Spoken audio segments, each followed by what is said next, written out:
ఇది జీలకర్ర బెల్లం. ఇవి రెండు వేరు చేయలేనంతగా కలిసిపోతాయి. పెళ్లి తర్వాత భార్యాభర్తలు కూడా జీవితాంతం అలా కలిసి ఉండాలని ఇవి తలపై పెట్టిస్తాయి.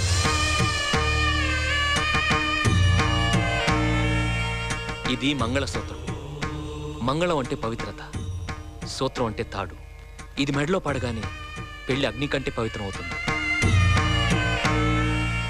పుట్టింటికెళ్తే అత్తారింటిని, అత్తారింటికెళ్తే పుట్టింటిని మర్చిపోకూడదనే 2 బొట్లున్న తాళ్ళని మెడలో కట్టిస్తారు. తలంబ్రాలంటే తలపై నుండి రాలిపడేవి.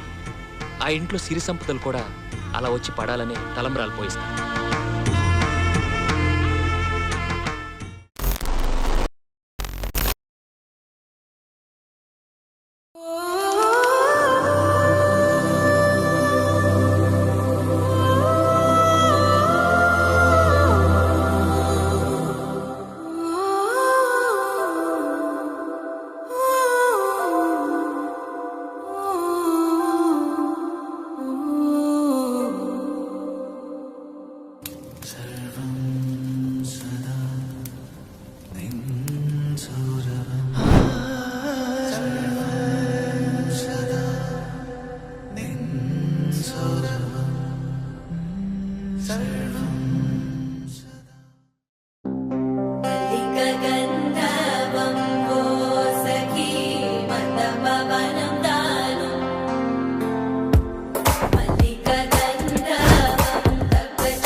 పరిణయమగువేళ పదుగురిలో స్పందనలే శుభమంత్రమల్లి మ్రోగగా మా సౌఖ్యమంతమా భాగ్యమంతమా సంపదంతమా ఉరితమంతమా వేడుకంతమా వెలుతురంతమా ప్రేమాంతమా ప్రాణమంతమా గడపను బదలగ మీ గుడి చేరగ తలను వంచి తరలి వెళ్ళు తరుణంలో తడిముసిరిను కన్నుల్లో తడిముసిరిను కన్నుల్లో తడిముసిరిను కన్నుల్లో